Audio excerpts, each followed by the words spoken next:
बिस्मिल्लाहिर्रहमानिर्रहीम। बबलू वॉइस के देखने और सुनने वाले प्यारे दोस्तों को अस्सलाम वालेकुम।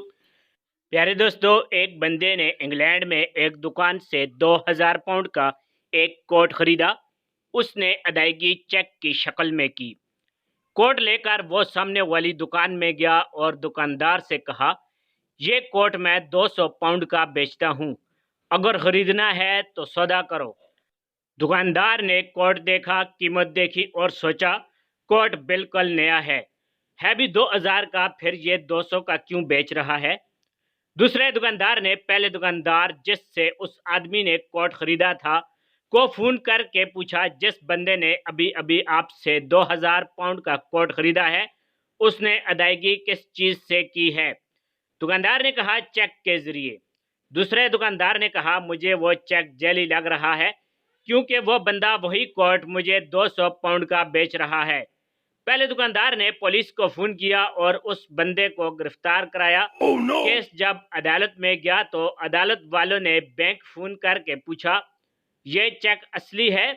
बैंक वालों ने कहा, बिल्कुल असली है।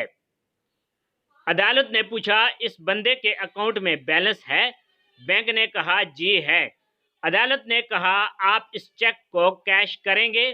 बैंक ने कहा, क्यों नहीं करेंगे। उस बंदे की जमानत हुई और वो अदालत से निकलकर फौरन पुलिस स्टेशन गया। उसने 3 आदमियों पर FIR कटवाई, दोनों दुकानदार और पुलिस ऑफिसर पर। तीनों को गिरफ्तार किया गया। जब केस अदालत गया तो उस बंदे ने अदालत से कहा, इन तीनों ने मेरी हद तक इज्जत की है और मेरे तशख़्ख़ुस को नुकसान पहुंचाया है, लिहाजा मुझे इनसे 1 लाख पाउंड बतौर जुर्माना दिलवाए जाएं। केस की सुनवाई हुई। फैसला उस बंदे के हक में हुआ और उस बंदे को तीनों से 1 लाख पाउंड दिलवाए गए। ये एक सच्चा वाकया है। और क्या आप जानते हैं वो बंदा कौन था? वो बंदा पाकिस्तानी था। सर दोस्तों, अगर आपको हमारी आज की वीडियो पसंद आई है तो वीडियो को लाइक और शेयर जरूर करें और कमेंट्स करके अपनी कीमती राय से जरूर आगाह फरमाएं और हमारे चैनल को सब्सक्राइब करके साथ मौजूद घंटी के बटन को दबा दें। इस तरह आप हमारी हर आने वाली वीडियो से बाखबर रहेंगे। Thanks for watching. Allah Hafiz.